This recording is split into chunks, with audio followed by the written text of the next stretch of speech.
बिस्मिल्लाहिर्रहमानिर्रहीम। मैं रोज रोज के ताने सुनकर तंग आ चुकी थी। एक दिल तो करता था कि अभी के अभी उन लोगों पर 3 हुर्फ भेजकर यहां से चली जाऊं, मगर फिर जो ही अम्मा का ख्याल आता तो मेरी सोचें ठंडी पड़ जाया करती थी। एक अम्मा ही तो थी जिसके लिए मैं इस जहन्नुम में रह रही थी, वरना यहां रहना मेरे बस से बाहर था। मेरा ससुराल अच्छा न था। रोजाना छोटी छोटी बातों को लेकर राय का पहाड़ बना दिया जाता था और फिर मुझसे बाज़-बुरुस की जाती थी। जब मैं अपने दिफा में बोलने की कोशिश करती तो मुझे बदज़बान, बदलिहाज और बदतमीज कहा जाता था। पिछले 6 से 7 महीनों में तो मेरा सांस लेना भी दो भर हो गया था। मेरा नाम हुमैरा है। मेरी उम्र 28 साल है। ये जो कहानी मैं आपको सुना रही हूँ मेरी खुद की जिंदगी की है। मेरे साथ एक ऐसा वाकया पेश आया जिसने मुझे हैरत ज़दा कर दिया। मैं ये जानकर हैरान रह गई थी कि लोग अपने मतलब के लिए किस हद तक जा सकते हैं। मेरा ताल्लुक एक गरीब खानदान से था। हम अपने अब्बा अम्मा की 5 बेटियां थीं। हमारा कोई भाई नहीं था। ऐसा नहीं था कि हम कोई पैदाइशी गरीब थे। मेरे अब्बा का अपना एक अच्छा कारोबार था और खुद का घर भी था। मेरा बहनों में तीसरा नंबर था। अम्मा अब्बा हमसे बहुत मोहब्बत करते थे और हमारी हर ख्वाहिश पूरी किया करते थे। हमारी जिंदगी बहुत अच्छी गुजर रही थी, लेकिन सिर्फ तब तक जब तक अब्बा हयात थे। मैं 14 साल की थी जब एक दिन मेरे अब्बा इस दारे फानी से कूच कर गए। अब्बा के मरने की देर थी और ये दुनिया हम पर तंग कर दी गई थी। ताया ने हमसे हमदर्दी के भेस में हमारा घर और अब्बा का सारा कारोबार हथिया लिया था और हमें घर से निकालकर बेघर कर दिया था। अम्मा हमें लेकर दूर भटकने लगी थी जब एक औरत ने तरस खाकर हमें अपना मकान कम किराए में दे दिया और अम्मा और बड़ी बहनों ने लोगों के घरों में काम करना शुरू कर दिया था। वक्त का काम है गुजरना, सो वो गुजरता चला गया था। अम्मा ने जैसे तैसे करके बड़ी बहनों की शादी की। तीसरा नंबर मेरा ही था। मेरी किस्मत की ही बात है कि मेरा रिश्ता एक अच्छे और खाते पीते घराने से आ गया था। जानने वाले सब लोगों ने अम्मा को कहा कि यह खानदान हमारे मयार का नहीं है। कल को 100 मसले होंगे, इस खानदान में शादी न करो। मगर अम्मा को न जाने क्या हुआ था। उन्होंने इस बात को लेकर किसी की भी बात नहीं सुनी थी। अम्मा मेरी शादी उसी खानदान में कराने को बज़िद थी। उसका ख्याल था कि अगर मेरी शादी बड़े खानदान में होगी तो मैं अपने मैके और अपनी दूसरी बड़ी बहनों को सपोर्ट कर सकूंगी। मगर मेरी माँ नहीं जानती थी कि बड़े घरों के लोगों के दिल बहुत छोटे होते हैं। मेरी शादी तो हो गई थी, मगर मुझे वो सुख नसीब ना हुआ था जो होना चाहिए था। पहले पहल तो सब अच्छे और ठीक रहे थे, मगर जल्द ही मैं सबकी नज़रों में खटकने लगी थी। शादी को साल गुजर जाने के बाद भी जब मेरी तरफ से कोई खुशखबरी न मिली तो मेरी सास और नंदों ने मुझे दूसरी आंखों से देखना शुरू कर दिया था। वो जल्द अज जल्द मुझसे औलाद चाहते थे। मैंने चेकअप भी करवाया, मगर जल्दी तो क्या, मेरे माँ बनने के आसार दूर दूर तक न थे। मैंने फिलवक्त तो घर में कोई बात न बताई थी। मैं चुपके चुपके डॉक्टरों से अपना इलाज करवाती जा रही थी, मगर कहीं से भी कोई फाका होता नजर नहीं आ रहा था। ऊपर से मेरे ऊपर ससुराल का बढ़ता हुआ प्रेशर। मैं आहिस्ता आहिस्ता डिप्रेशन की मरीजा बनती जा रही थी। दिल करता था कि सब कुछ छोड़ छाड़ कर भाग जाऊं, मगर फिर सोचती कि यहां से भाग कर गई तो जाऊंगी कहां। मां के दर पर भी नहीं जा सकती थी, क्योंकि वहां मेरे से छोटी 2 बहनें अभी घर पर ही थी। उनकी शादियां नहीं हुई थी, जबकि एक बड़ी बहन भी विवाह होकर अम्मा के दर पर आन बैठी थी। ऐसे में अगर मैं भी यहां से तलाक लेकर चली जाती तो अम्मा पर बोझ बढ़ जाता।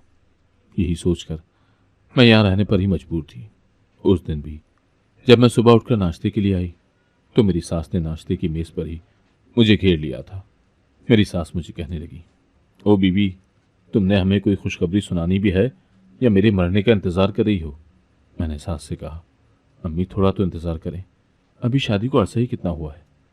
इंशाअल्लाह जब अल्लाह ने चाहा तो जरूर आपको खुशी की खबर मिल जाएगी। मेरी बात सुनने के बाद मेरी सास भड़क उठी। वो मुझे गालियां देने लगी और मेरे शौहर के सामने मुझे बुरा भला कहने लगी थी। मुझसे भी बर्दाश्त न हुआ था। बदले में मैंने भी अपनी सास को बहुत सुना दी थी, जिससे मेरा शौहर मुझसे नाराज हो गया। मैं वहां से निकलकर अम्मा की तरफ आ गई। मैं कुछ देर अकेले रहना चाहती थी। अम्मा मुझे सुबह सुबह अपने घर में देखकर परेशान हो गई थी। मैंने उसे कहा, अम्मा परेशान ना हो, मेरा तुझसे मिलने को दिल कर रहा था, इसीलिए मैं आ गई। दोपहर तक अम्मा और बहनों के साथ मसरूफ रही थी। दोपहर के बाद न जाने मुझे क्या सूझी कि मैं अपनी बचपन की सहेली को मिलने के लिए चली गई, जो मेरे घर के करीब ही रहती थी। शादी से पहले तक मेरी उससे काफ़ी गपशप थी, मगर फिर जिंदगी मसरूफ हो गई तो गपशप का वक्त ही ना मिला था। आज मैं अपने दिल का बोझ हल्का करना चाहती थी, जिसके लिए मुझे किसी कंधे की अशद ज़रूरत थी। मैं अपनी माँ और बहनों को चाह कर भी कुछ बता नहीं पाई थी। हालांकि मेरा दिल चाहता था कि मैं अपनी माँ की गोद में सर रखकर फूट फूट कर रोऊं और उसे बताऊं कि माँ की लाडलियों को ये दुनिया वाले किस कदर सताते हैं। मैं अपनी माँ को चीख चीख कर बताना चाहती थी कि भले ही वहाँ मुझे रुपए पैसे और किसी चीज़ की कोई कमी नहीं थी, लेकिन वहाँ हर रोज़ मेरी इज्जत नफ्स मजरूह की जाती थी। छोटी छोटी बात पर मुझे ताने दिए जाते थे। उस बड़े ख़ानदान के बजाय अगर मैं किसी छोटे घर में होती तो कम से कम मेरी इज्जत नफ्स तो मजरूह ना होती। और ऊपर से ये सितम कि मैं अपना दुख किसी के साथ शेयर भी नहीं कर सकती थी। ये सोचते हुए अम्मा के घर बैठे बैठे मुझे अपनी सहेली की याद आई थी, जो मेरे हर दुख सुख की साथी थी। तभी मैंने उससे मिलने का सोचा था, ताकि अपने अंदर का गम हल्का कर सकूं। नाजिया मुझे घर पर ही मिल गई थी। मुझे देखकर वो बहुत खुश हुई थी, जबकि मैं भी उससे मिलकर सुकून महसूस कर रही थी। हम जब मिलकर बैठी तो मैंने उसे अपनी सारी परेशानी बताई थी, जिसे सुनकर वो भी अच्छी खासी परेशान हो गई थी। फिर उसने मुझे कहा, तुम इस बच्चे को गोद में बिठाकर देख लो, तुम हामला हो जाओगी। उसकी बात सुनकर मैंने नासमझी से उसकी तरफ देखा था। मुझे उसकी बात समझ में ही नहीं आई थी। मैंने उससे पूछा, ये तुम क्या कह रही हो नाजिया? ऐसा कैसे हो सकता है? तुम कहीं पागल वागल तो नहीं हो गई हो?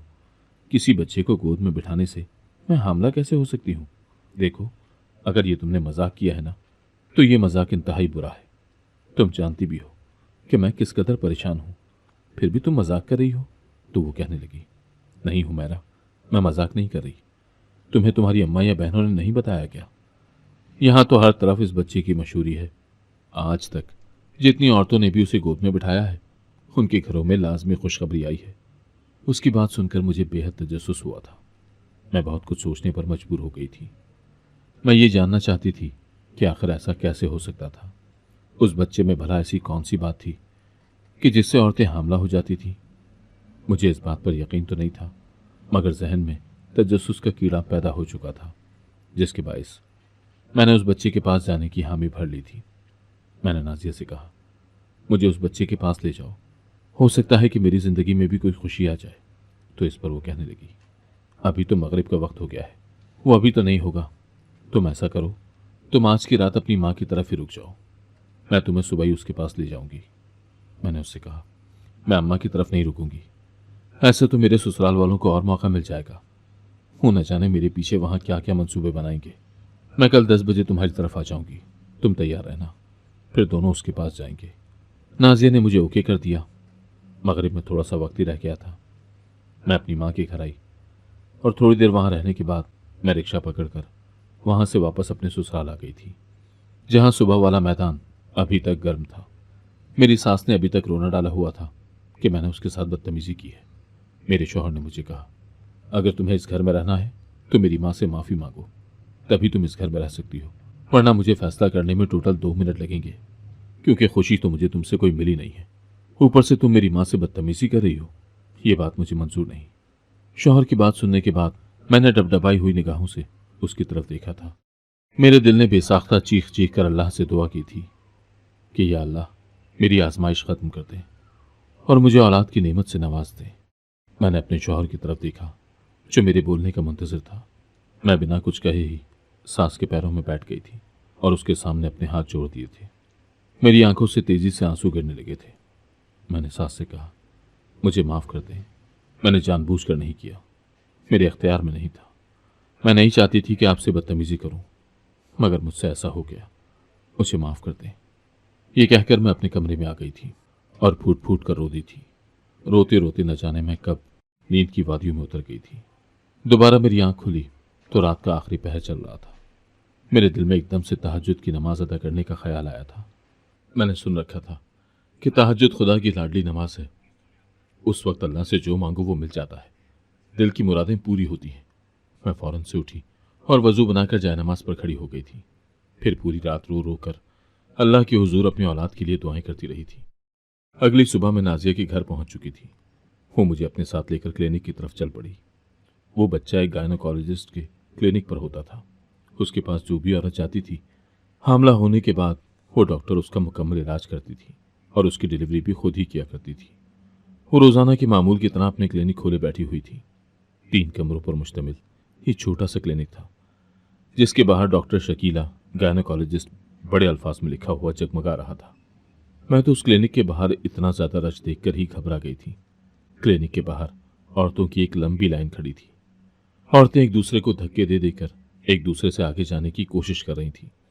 मैंने नाजिया से पूछा कि ये सब क्या है, तो इस पर वो कहने लगी, इस क्लिनिक के बाहर यूं ही रश लगा रहता है। डॉक्टर रोज की सिर्फ 10 औरतों को चेक करती है, जिनमें से सिर्फ 3 औरतों को मौका मिलता है कि वो उस बच्चे को गोद में बिठा सकें। अब ये किस्मत की बात थी कि किसको मौका मिलता है और किसको नहीं। मैं और नाजिया भी जाकर लाइन में खड़ी हो गई थी, मगर काफ़ी वक्त गुजर जाने के बाद भी हमारा नंबर नहीं आया था। खड़े रह रहकर अब तो टांगे भी दुखने लगी थी। मुझसे अब मजीद खड़ा नहीं हुआ जा रहा था। मैंने नाजिया से कहा, नाजिया चलते हैं, मैं अब मजीद खड़ी नहीं रह सकती। ऐसा करेंगे कि कल सवेरे आ जाएंगे। नाजिया भी मेरी तरह थक चुकी थी। उसने भी कल आने पर ही इक्तफा किया था। यूं हम दोनों ने लाइन छोड़ी और वापस आ गई। अगले दिन हम दोनों फिर से 9 बजे वहां पहुंच गई, मगर आज भी रश कल जैसा ही था। कुछ देर खड़े रहने के बाद नाजिया बोर होने लगी, तो उसने अपने से आगे खड़ी औरत को मुखातिब करके उसके साथ गपशप शुरू कर दी थी। उस औरत ने बताया कि वो आज यहाँ अपनी नंद को लेकर आई थी। इससे पहले भी वो यहाँ से अपनी छोटी बहन का इलाज करवा चुकी थी, जिसके नतीजे में आज उसके 3 बच्चे थे। मैंने उससे सारा प्रोसेस वगैरह पूछा तो वो कहने लगी कि सबसे पहले डॉक्टर साहिबा टेस्ट करती हैं कि वो औरत या उस औरत का शौहर बांझ तो नहीं। अगर वो बांझ हो, यानी उनमें कुदरती तौर पर ही माँ बनने की सलाहियत ना हो, तो मामला जगह पर ही ख़त्म हो जाता है। फिर वो किसी को झूठी उम्मीद नहीं दिलाती। मगर जब माँ बनने के चांसेस हों और औरत किसी वजह से माँ ना बन पा रही हो, तो वो उसका इलाज शुरू करती हैं।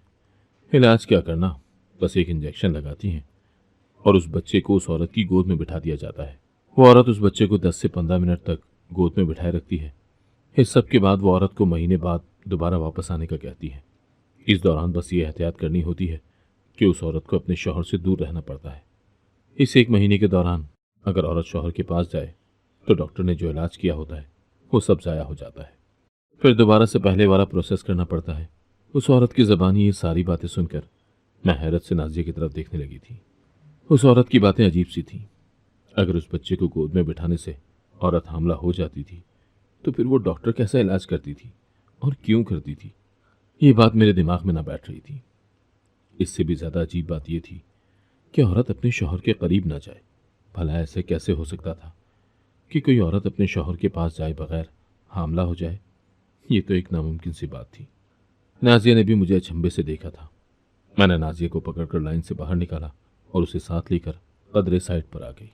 नाजिया, ये सब क्या है? तुम्हें यकीन है कि तुम मुझे सही जगह पर लाई हो? तो नाजिया कहने लगी, हुमैरा, मेरा यकीन करो, मैंने अपनी आंखों से देखा था।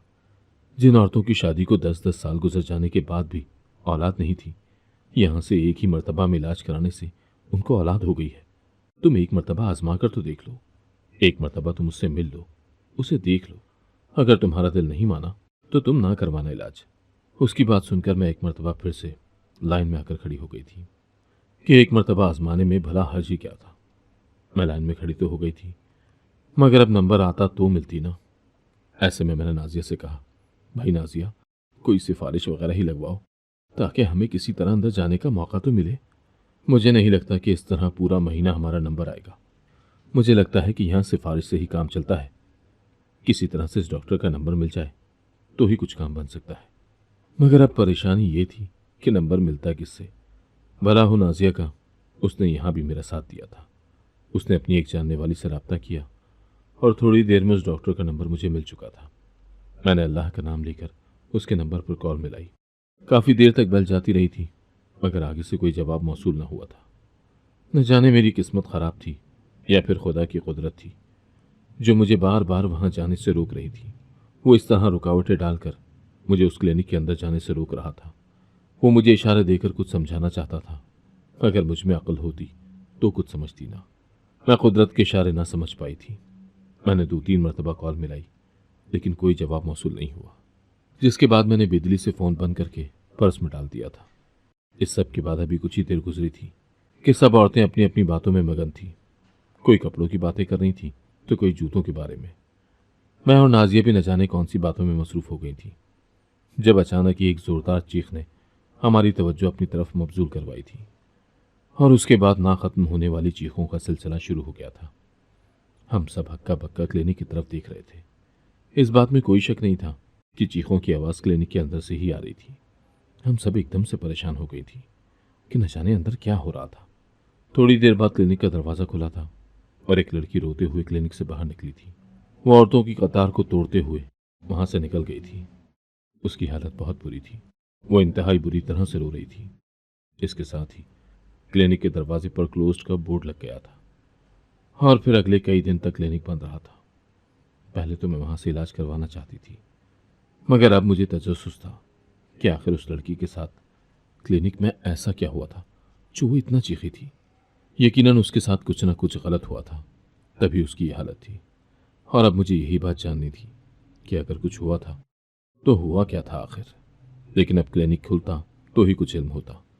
मैं और नाजिया रोज रोज चक्कर लगाकर थक चुकी थी। उस दिन भी जब हम क्लिनिक गईं तो क्लिनिक बंद था, लेकिन उसके आसपास पुलिस वाले घूम फिर रहे थे कि भला पुलिस वालों का यहाँ क्या काम था। हमें वहां देखकर कुछ खवातीन ऑफिसर्स हमारी तरफ आई थी और हमारा रास्ता रोककर खड़ी हो गई। पुलिस को यूं अपना रास्ता रोककर खड़े देखकर हम दोनों ही घबरा गई थी। तभी उनमें से एक ऑफिसर कहने लगी, मुझे तुम दोनों से ज़रूरी बात करनी है, थोड़ी देर हमारे साथ आओ। हम दोनों किसी रिमोट कंट्रोल गुड़िया की तरह उनके पीछे पीछे चल पड़ी थी। हमने चादर से अपने अपने मुंह ढांप लिए थे। साथ ही साथ हम बार बार मुड़कर इधर उधर देख रही थी कि कहीं कोई हम दोनों को देख ही ना ले, क्योंकि अगर हमें कोई पुलिस के साथ देख लेता तो लोगों ने बगैर कुछ सोचे समझे 100 बातें बनानी थी। खैर, वो खातून अफसर और उसकी दो साथी खवातीन हमें लेकर कदरे सुनसान जगह पर आई थी। यहाँ पर रश कदरे कम था। मैं तो खड़ी उनके बोलने का इंतजार कर रही थी, लेकिन नाजिया की बुरी आदत थी कि वो चुप नहीं रह सकती थी। उसने इंस्पेक्टर से पूछा, क्या बात है, आप हमें इस तरह यहाँ क्यों लाई हैं? कुछ हुआ है क्या? बताए ना क्या बात है, क्या पूछना है हमसे? इस पर वो इंस्पेक्टर कहने लगी, तुम दोनों यहाँ क्लिनिक के बाहर क्या कर रही थी? तो नाजिया ने ही जवाब दिया, वो इसका इलाज कराने के लिए मैं इसे यहाँ लाई थी।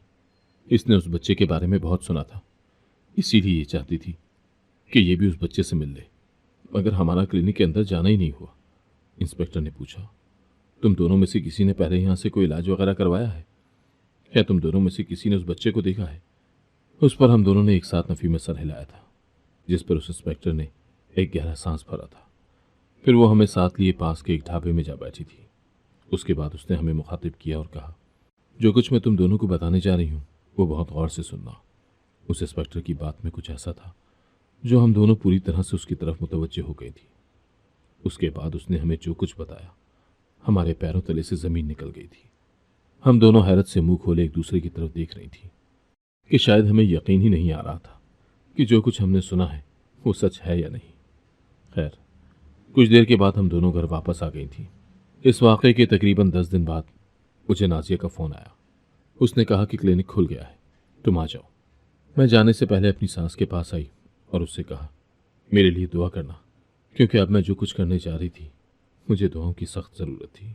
एक दुआएं ही थी जो मुझे कामयाब कर सकती थी। खैर, मैं घर से निकली और क्लिनिक में जा पहुंची। नाजिया को मैंने क्लिनिक पर ही बुला लिया था। क्लिनिक के सामने आज रश नहीं था, इसीलिए मैं और नाजिया सीधा ही अंदर चली गई थी। सामने एक ऑफिसनुमा कमरा था, जिसकी कुर्सी पर भारी भरकम जिस्म वाली औरत बैठी हुई थी। हमें ये समझने में ज़रा भी दिक्कत महसूस न हुई थी कि यही डॉक्टर शकीला है। दुआ सलाम के बाद उसने हमें बैठने के लिए कहा। मैंने एक नज़र उसके ऑफिस के कमरे में दौड़ाई थी। उसके कमरे की दीवारों पर उसने अपनी डिग्रियां फ्रेम करा के लटका रखी थी। साथ ही साथ दीवार पर वेल्मा और सब सितारे के चार्ट भी जगमगा रहे थे। इस बात में कोई शक न था कि वो वाकई एक बड़ी डॉक्टर थी। उसने मुझसे पूछा तो मैंने उसे एक ही मर्तबा में सारी तफसील बता दी थी। साथ ही साथ मैंने उसे अपने टेस्ट भी दिखा दिए थे जो मैंने मुख्तलिफ जगह से करवाए थे। मैं इसीलिए वो सब साथ लेकर गई थी ताकि फजूल के टेस्ट करवाने में वक्त ज़ाया ना हो और वो जल्दी से मुझे उस बच्चे से मिलवा दे। फिर यही हुआ था। मेरे सारे टेस्ट देखने के बाद उसने मुझे कहा, तुम माँ बन सकती हो। तुम अभी 30,000 की रकम जमा करवाओ, मैं अभी तुम्हें इंजेक्शन लगाती हूँ। फिर तुम उस कमरे में चली जाना, वो बच्चा वहीं पर है। तुम उसे गोद में लेकर बैठ जाना 15-20 मिनट तक। उसके बाद तुम घर जा सकती हो। लेकिन एक बात की एहतियात करना कि बच्चे को गोद में बिठाने के बाद तुमने पूरे महीने तक अपने शौहर के करीब नहीं जाना है। उसकी बात सुनकर मैंने इस बात में सर हिलाया था, जैसे मुझे उसकी सारी बातें समझ आ रही हूँ। मैंने बैग से 30,000 निकालकर उसकी तरफ बढ़ाए थे। पैसे देखकर उसकी आंखें चमक उठी थी।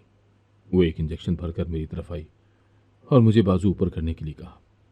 मैंने बाजू ऊपर करने की कोशिश की थी, मगर ऐसा मुमकिन न हो सका, क्योंकि जो लिबास मैंने पहना था उसकी आस्तीन काफ़ी तंग थी। मैंने उससे कहा कि वो मुझे आस्तीन के ऊपर से ही इंजेक्शन लगा दे, क्योंकि बाजू ऊपर नहीं हो रहे। उसने कोई बात नहीं कहकर मुझे इंजेक्शन लगा दिया और मुझे कमरे में जाने के लिए कहा। मैं बच्चे को गोद में लेने के लिए कमरे में दाखिल हो गई, मगर सामने का मंजर देखते ही मेरे पैरों तले से ज़मीन निकल गई थी।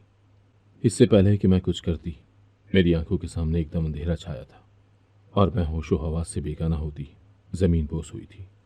दोबारा जब मुझे होश आया तो नाजिया मेरे पास बैठी हुई थी और मुझे मुस्कुरा मुस्कुरा कर देख रही थी। मैं एकदम से उठ बैठी और नाजिया से कहा, नाजिया क्या हुआ, सब ठीक तो है ना, वो पकड़े गए या नहीं? इससे पहले कि नाजिया कोई जवाब देती, दरवाज़ा खोलकर वही इंस्पेक्टर अंदर दाखिल हुई थी। उसने मेरा हाल पूछा और फिर मेरा शुक्रिया अदा करते हुए मुझे कहा कि तुमने हमारा साथ देकर बहुत अच्छा किया है। मुजरिम पकड़े जा चुके हैं और ये सब सिर्फ तुम्हारी वजह से ही मुमकिन हुआ है। अगर तुम अपनी इज्जत को खतरे में डालकर हमारा साथ ना देती तो हम कभी इनके खिलाफ इतने सख्त सबूत इकट्ठे नहीं कर सकते थे।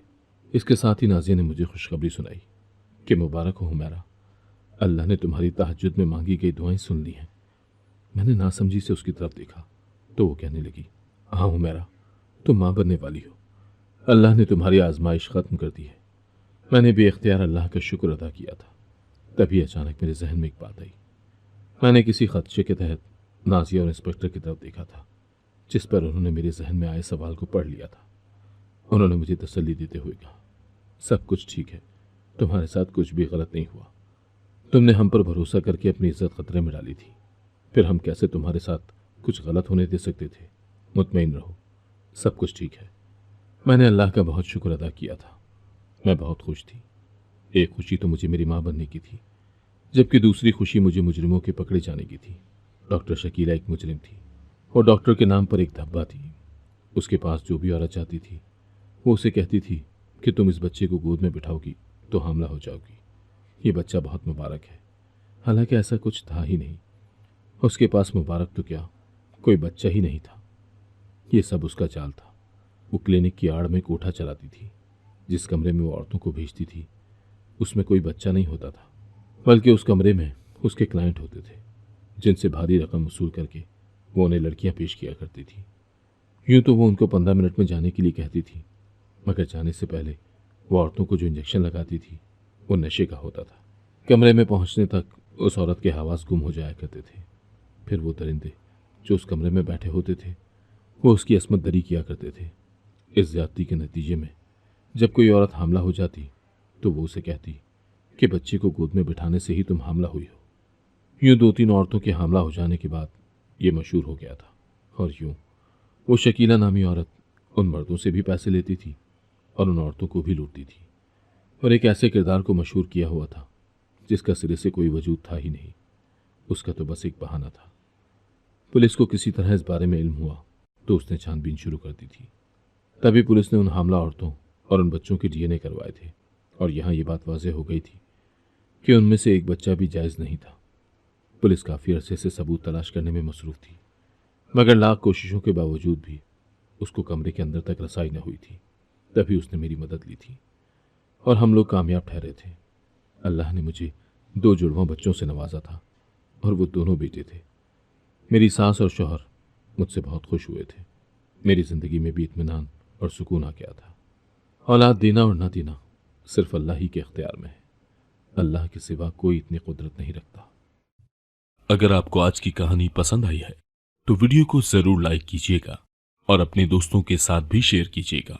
और हाँ, अगर आपने अभी तक हमारा चैनल सब्सक्राइब नहीं किया तो जरूर सब्सक्राइब करें। मिलते हैं कल एक नई और दिलचस्प कहानी के साथ। अल्लाह हाफिज।